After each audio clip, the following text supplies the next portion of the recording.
Sir आता अगदी जोरात मोठ्या प्रमाणामध्ये पाऊस बार्शी तालुक्यामध्ये होतोय आणि या पावसामुळं फळबागा आणि पालेभाज्यांचं देखील मोठ्या प्रमाणामध्ये नुकसान होत आहे. तर त्याची निगा कशा पद्धतीने राखावी, काय काळजी घ्यावी, आपण शेतकऱ्यांना काय आवाहन करावं? आता जो पाऊस पडत आहे त्यात सगळ्यात महत्वाची फळपीक आहेत आपली.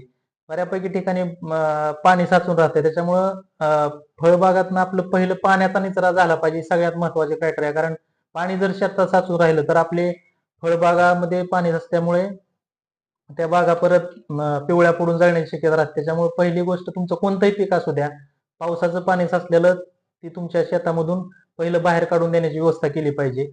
आणि दुसरी गोष्ट, जे आता आपल्याकडे फळधारणीवर सध्या जर विचार केला तर लिंबू आणि केळी हे जर वगळता तर बाकीच्या सध्या कोणती, आणि जर लेट कुणाचा आंबा असेल तर थोड्या प्रमाणात आहे, आणि शेतपिकामध्ये तर थोड्या प्रमाणात कांदा असेल, उन्हाळी लेट कांदा कोणाचा केला असेल, उर्वरित दुसरे पिकं सध्या तरी नाहीत आहे कोणती.